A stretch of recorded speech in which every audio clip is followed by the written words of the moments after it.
बच्चों, आप सब कैसे हैं? मैं उम्मीद करती हूँ कि आप सब खैरियत से होंगे। जैसे कि आप मेरे पास बुक देख रहे हैं, मेरे पास इस टाइम जो बुक है वो है निगारे उर्दू और सफ़ा नंबर 10। सफ़ा नंबर 10 पर जिस सबक के बारे में आज हम पढ़ेंगे वो है हमारे प्यारे नबी हज़रत मोहम्मद मुस्तफ़ा सल्लल्लाहु अलैहि वसल्लम।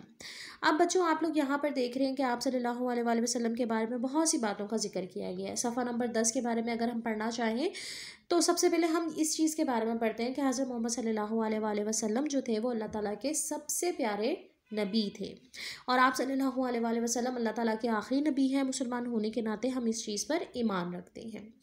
अब इस सफ़े पे जो बातें उन्होंने की हैं उनमें से सबसे पहले उन्होंने ये बताया कि आप सल्लल्लाहु अलैहि वसल्लम के जो दादा जान थे उनका नाम हज़रत अब्दुल मुत्तलिब था और इसके बाद जो आप सल्लल्लाहु अलैहि वसल्लम के वालिद थे उनका नाम हज़रत अब्दुल्ला था। जब हज़रत अब्दुल्ला जवान हुए तो उनके तो दादा जान यानी कि हज़रत अब्दुल मुत्तलिब ने उनकी शादी हज़रत बीबी आमना से कर दी और इस तरह जब हज़रत अब्दुल्ला जो थे वो यसरब के सफ़र पर रवाना थे तो उनका रास्ते में इंतकाल हो गया और उन हज़रत अब्दुल्ला के इंतकाल के बाद उनके यहाँ एक चांद से बेटे की पैदाइश हुई जिनका नाम मोहम्मद रखा गया। हज़रत मोहम्मद सल्लल्लाहु अलैहि वसल्लम जिस ख़ानदान से उनका ताल्लुक़ था उसका नाम बनी हाशिम था। आप सल्लल्लाहु अलैहि वसल्लम जब 6 साल के हुए तो उनकी वालदा हज़रत बीबी आमना अल्लाह ताला के पास चली गई यानी कि उनका इंतकाल हो गया।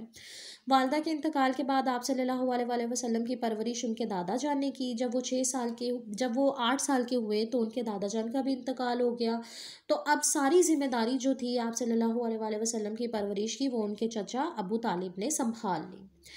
अब सफ़ा नंबर 11 पर हम आते हैं। बच्चों, सफ़ा नंबर 11 पर आप सल्लल्लाहु अलैहि वसल्लम की सीरत के बारे में बहुत सी बातें की गई हैं कि आप सल्लल्लाहु अलैहि वसल्लम सबके साथ मिलजुल कर रहते थे, वो लोगों के साथ अच्छे से मिलते थे, इज़्ज़त करते थे और इसके अलावा वो छोटे बड़ों के साथ बहुत अच्छे से पेश आते थे और आप सल्लल्लाहु अलैहि वसल्लम ईमानदार थे, सादिक थे, अमीन थे। इन बहुत से नामों से आप सल्लल्लाहु अलैहि वसल्लम को पुकारा जाता था। जब आप सल्लल्लाहु अलैहि वसल्लम की उम्र 25 साल हुई तो वो मक्का मुकरमा में तशरीफ़ ले गए तो वहाँ पर उनकी जो थी बाइज़्ज़त घराने की एक अमीर खातून जिनका नाम हज़रत खतीजा थे उनसे शादी हो गई। हज़रत खतीजा थी, उनसे शादी हो गई। अब आप सल्लल्लाहु अलैहि वसल्लम अल्लाह ताला के बहुत ज़्यादा इबादत गुजार बंदे थे। वो अल्लाह ताला की बहुत ज़्यादा इबादत करते थे, वो लोगों की खिदमत करते थे, बड़े छोटों का अदब करते थे, अपने से छोटों के साथ खेलते थे, उनको हर छोटे बड़े की यानी कि वो इज़्ज़त करते थे।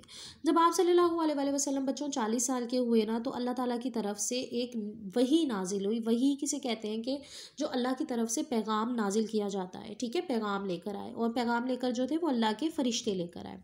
इस तरह 40 साल के बरस में आप सल्लल्लाहु अलैहि वसल्लम पर कुरान मजीद नाजिल हुआ और थोड़ा थोड़ा कुरान मजीद नाजिल होता रहा। तकरीबन कुरान मजीद कितने सालों में कंप्लीट हुआ था बच्चों? कुरान मजीद जो था वो तकरीबन कितने सालों में कंप्लीट हुआ? 23 साल में मुकम्मल हुआ।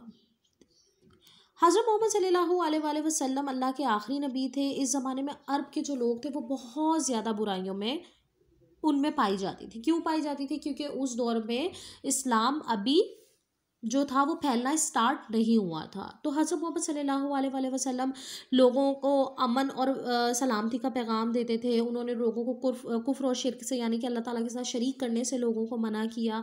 फिर आप सल्लल्लाहु अलैहि वसल्लम ने फरमाया सिर्फ़ एक अल्लाह को मानो। देखो बच्चों, हम लोग ये मुसलमान होने के नाते हमारा इस चीज़ पर अकीदा है, हम सब का ये मानना है कि अल्लाह ताला सिर्फ़ एक है, अल्लाह ताला वाहिद है, ना उसका कोई हमसर है, ठीक है। तो इस्लाम जब फैलने लगा तो आप सल्लल्लाहु अलैहि वसल्लम ने दिन रात मेहनत की, उन्होंने बहुत सी तकलीफ़ें उठाई इस्लाम के लिए। आप सल्लल्लाहु अलैहि वसल्लम को अपना शहर मक्का छोड़कर यसरब की तरफ भी हिजरत करनी पड़ी। यानी कि यहाँ तक आप देखो बच्चों कि उन्होंने इस्लाम की खातिर अपने घर तक को छोड़ दिया और वो दूसरी जगह मुंतकिल हो गए। हिजरत का मतलब ये होता है कि एक जगह से दूसरी जगह चले जाना।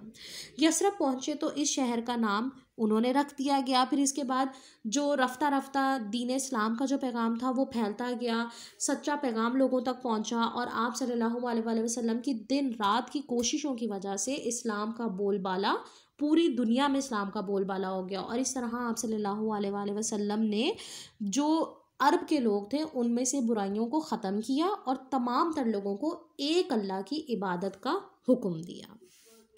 मैं उम्मीद करती हूँ कि आप सबको ये समझ आ गया होगा। ठीक है, अल्लाह हाफिज़।